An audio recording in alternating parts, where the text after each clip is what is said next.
Welcome to The Explainer. So let's just dive right in, because today we are unpacking a really fascinating, kind of hidden history.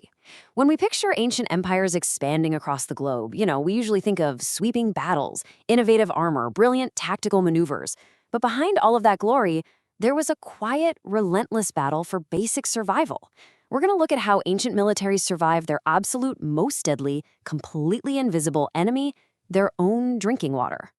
It's a pretty stark historical truth. Water actually killed way more soldiers than swords ever did. Think about it. Feeding an army on the march is incredibly hard, but keeping that army hydrated without, killing them, that is historically so much harder. Long before the invention of microscopes or any understanding of bacteria or germ theory, military commanders realized through sheer brutal trial and error that plain, raw water was a massive hazard. Waterborne illnesses, dysentery especially, wiped out far more soldiers in ancient warfare than actual combat. How these empires solved this problem tells us exactly how they managed to stay in the field long enough to conquer anything at all. So here's our historical flight map for today. We'll start with number 1, the hydration problem. Then we'll explore 3 distinct solutions. Number 2, acidifying in Rome and Greece. Number 3, fermenting in Europe and Asia. And number 4, boiling in imperial China. And finally, we'll wrap up with number 5, the accidental science that saved them all. All right, section 1, the hydration problem, which was an absolute logistical nightmare. I want you to imagine you're a commander. You're moving tens of thousands of thirsty men, plus all their animals, across these vast, totally unforgiving terrains. Plain water on the march was literally teeming with unseen microbes. But because there was no germ theory back then, commanders didn't actually know why their men were dying, right? They just observed the grim results. They noticed that when soldiers drank raw water from unfamiliar streams or stagnant pools, mass casualties almost always followed. Watching a huge fraction of your army just die from disease rather than combat was actually a leading cause of failed military campaigns. This absolute life-or-death necessity birthed some incredibly ingenious trial-and-error solutions that we're going to dig into. Moving to section 2, acidifying in Rome and Greece, the power of sour. Let's start with the Roman legion's incredibly clever daily ration called Posca. Posca was a standard military drink made of sour wine or wine vinegar that was just heavily diluted with water. Sometimes they'd add in herbs, salt, maybe a little sweetness. And this wasn't some luxury item reserved just for the officers either. This was the daily ration issued right alongside grain, and we see it documented from the Roman Republic all the way through the imperial period. And the economics behind Posca are just, well, they're brilliant. Normally, if wine spoiled in storage, it'd be a total financial loss. But instead of dumping it, the Romans deliberately turned it into vinegar and stretched it out with water. This basically doubled the amount of liquid the army could distribute from the exact same starting volume at almost zero additional cost. What's truly wild about Posca is the sheer number of problems it solved all at once. First off, the acidity of the vinegar suppressed a really meaningful range of bacteria responsible for waterborne illness, dysentery included. The Romans just knew that soldiers who drank Posca didn't get sick as often. Simple as that. Second, it actually provided a modest amount of vitamin C, which was a huge help in guarding against scurvy when fresh produce was basically non-existent on those long campaigns.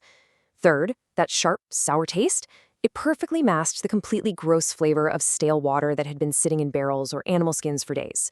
And finally, it carried this really deep social meaning. Quality wine in camp was seen as a sign of indiscipline.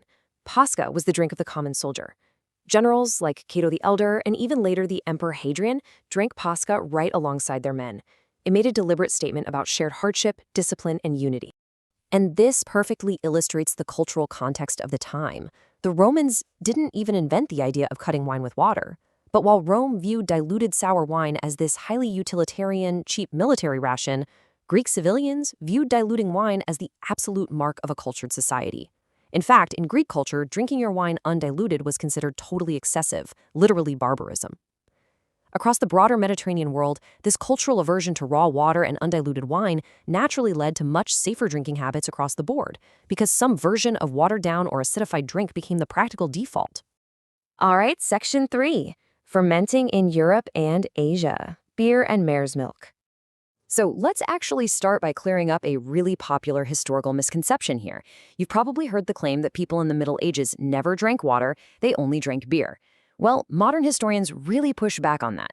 Medieval people absolutely drank plain water from local sources they trusted. However, on military campaigns, things changed dramatically. Medieval armies favored small beer, which was a weak, low-alcohol beer brewed for everyday drinking.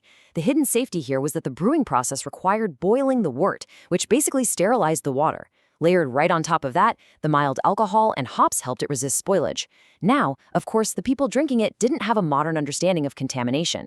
They largely just preferred small beer for its taste, tradition, and those essential calories.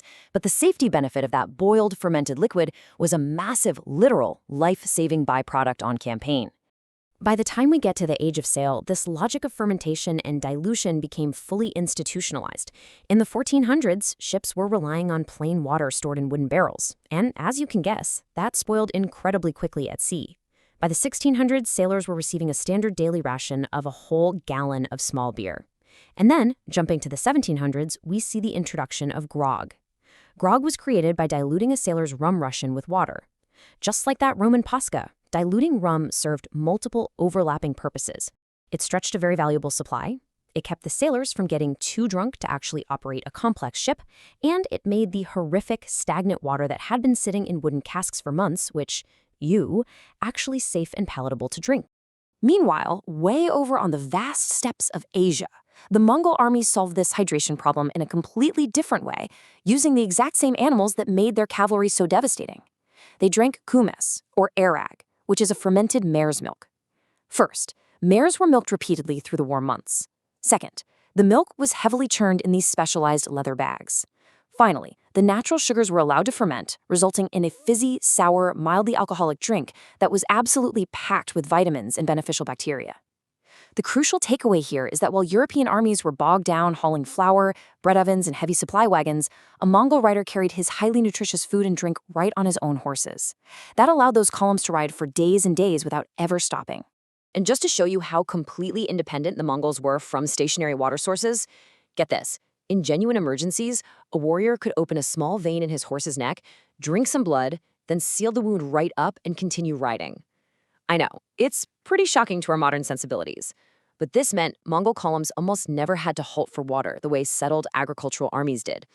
This extreme logistical independence is a massive reason they could cover such extraordinary distances day after day and literally forge the largest contiguous land empire in human history.